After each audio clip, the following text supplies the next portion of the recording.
I will start my reading practice from the book Magic Words by Jonah Berger. And here I am.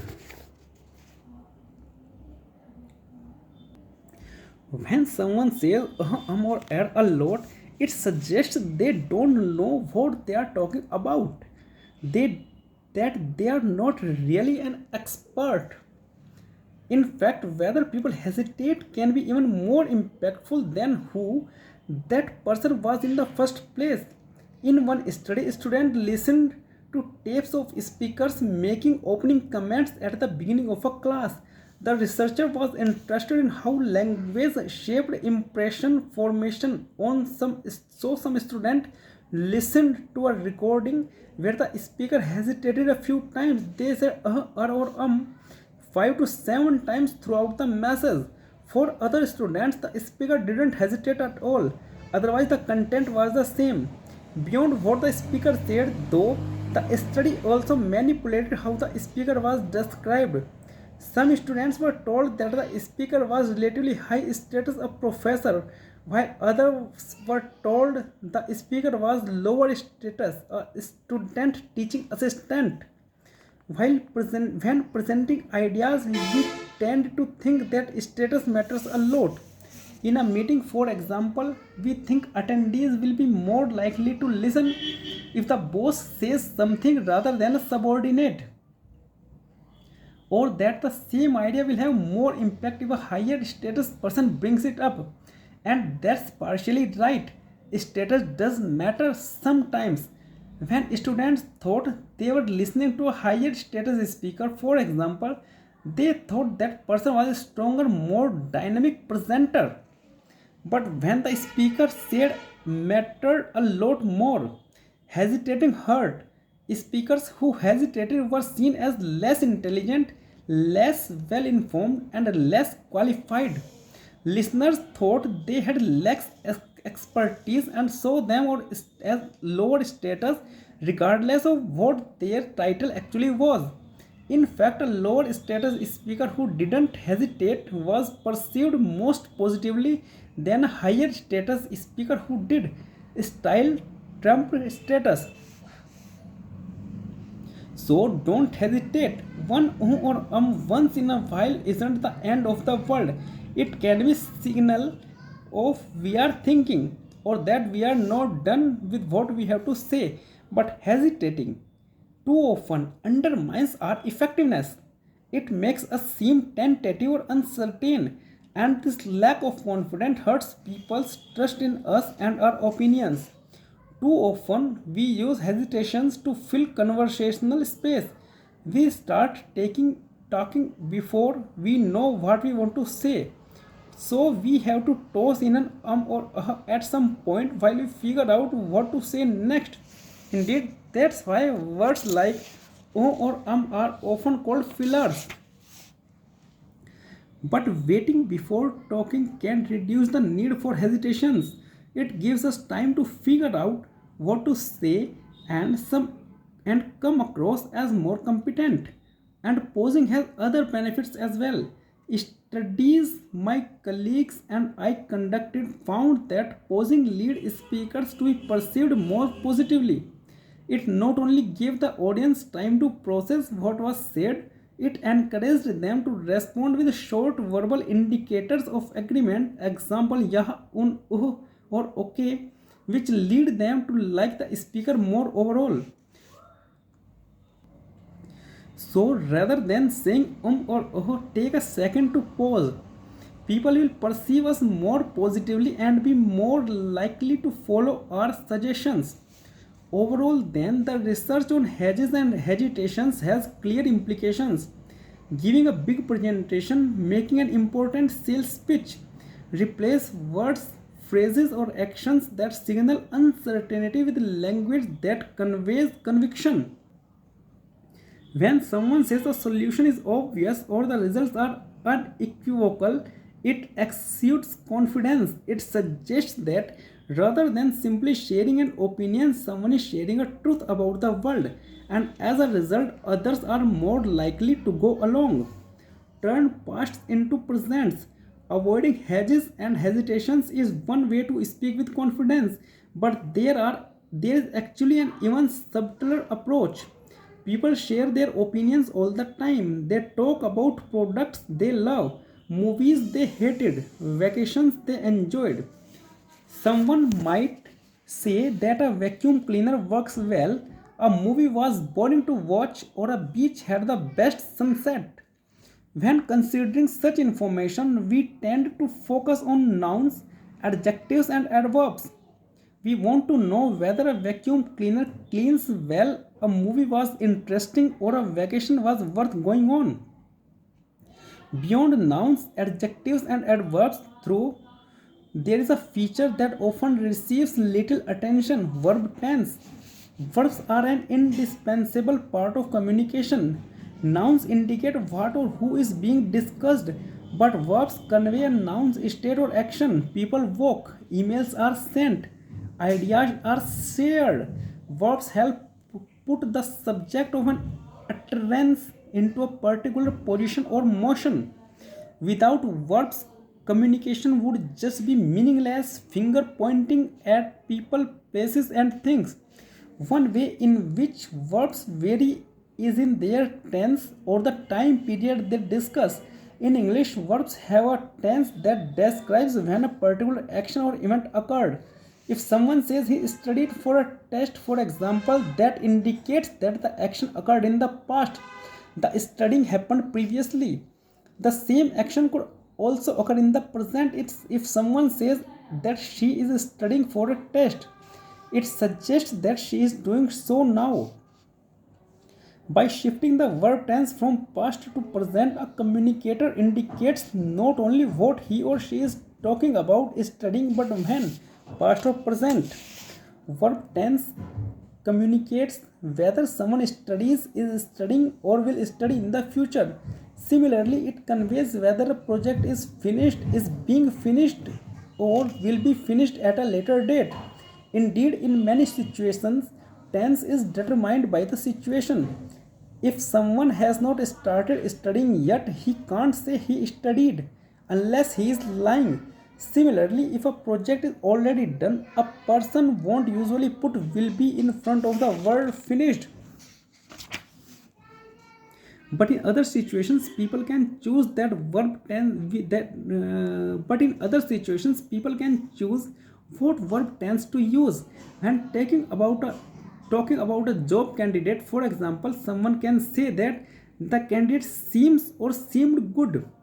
When describing a new vacuum cleaner, we can say that it cleans or cleaned well. And when describing a vacation destination, someone can say that the beaches are or were amazing. My colleague Grant Packard and I wondered whether a shift in verb tense might influence persuasion, whether using present rather than past tense might make people more persuaded by something someone says. To test that possibility, we analyzed more than a million online reviews, hundreds of thousands of times in which people expressed opinions about products and services. For each review, we quantified how often the reviewer talked about the past or the present and the impact of their review, whether people found it helpful or useful, and whether it made them more likely to buy whatever product or service was being talked about. We started with books. Analyzing around a quarter of a million Amazon book reviews revealed that present tense increased impact. Saying a book is rather than was a good read or has rather than had great plot development lead other people to find a review more helpful. This was intriguing, but one could wonder whether it was due to something specific about the product category examined. Most people read a book only once, for example, so maybe book reviews tend to be in past tense and thus present tense is more unexpected. So, to test this possibility, we examined a category where the items are consumed multiple times: music. Most people listen to a song or album more than once, so present tense should be more likely to appear. Even in music, though, we found the same result. Music reviews that used more present tense verbs were more persuasive. In fact, across a variety of different products, example consumer electronics and services, example restaurants, the pattern persisted.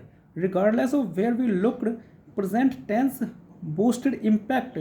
Saying music is rather than was great, a printer does rather than did a good job, or a restaurant makes rather than made delicious tacos lead people to find the opinions more helpful, useful, and persuasive.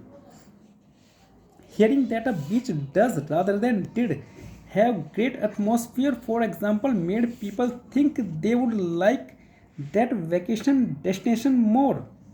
And the reason why is the same underlying reason behind the effect of hedges, hesitations, and powerful language. Past tense suggests something was true at a particular point in time. If someone says that job applicant was sharp or the solution worked well, it suggests that the speaker thought the applicant was smart when they interviewed them yesterday, or that the solution was effective when they implemented it last week. Further, because personal experiences are naturally subjective, the use of the past tense suggests that what is being conveyed is subjective as well. Saying that a book was a fun read, for example, suggests that the opinion is based on a particular personal experience, that when the reviewer read the book, he or she enjoyed it. Consequently, past tense can convey a degree of subjectivity and transience. This opinion is based on on a particular person's experience at a particular point in time. Present tense, in contrast, suggests something more general and enduring. Saying something works well suggests not only that it worked well in the past, but that it continues to work well and will continue to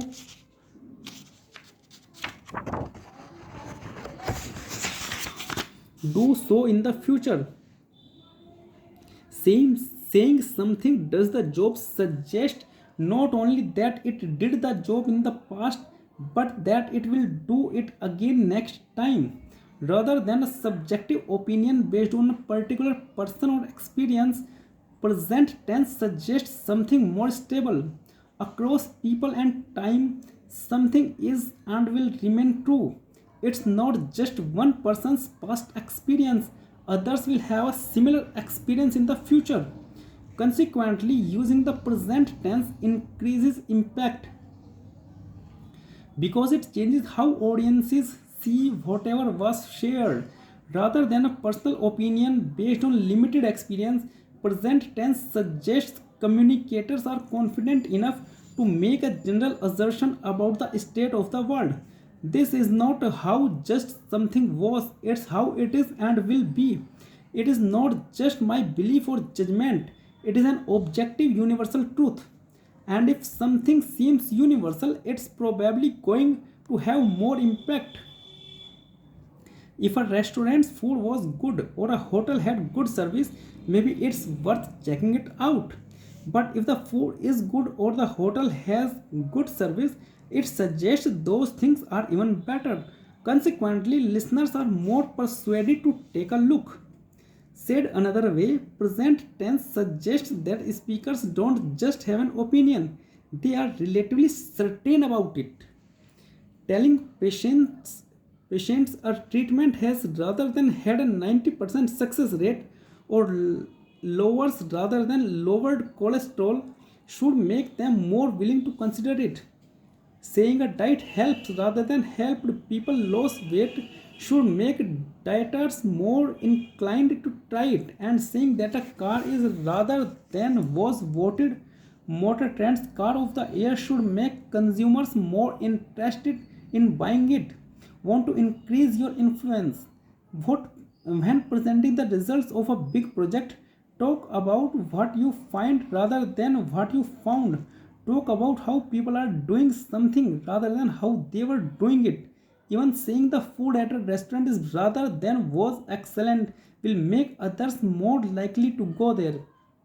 Turning pasts into presents will make others more likely to listen to what we have to say.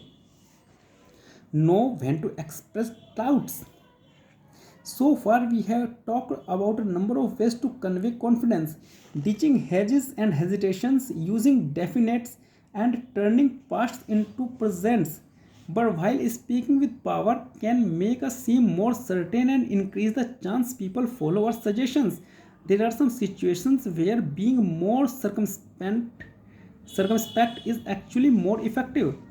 Thanksgiving is a special time. People come together from around the country to spend time with family and friends, eat delicious food, and give thanks to all the good things that happened in the past year. But among the traditions, parade and plates of turkey, recent Thanksgiving have come with a side of disagreement. Americans are more politically polarized than ever before, and while we are often surrounded by people we agree with, getting together with extended family often means stepping outside the bubble, coming face to face with someone with whom you strongly disagree. Many families post notices not to discuss politics, but inevitably someone brings it up. They have lost their job, are having trouble getting access to benefits, or are upset about the economy, and who they blame for those problems may be quite different from whom we think is at fault. A polite conversation can quickly turn into a heated argument. Rather than getting into a screaming match with crazy Uncle Louis in the living room, might there be a way to have a more civil discussion and maybe even change the other person's mind a little? Thank you. That's it for the day.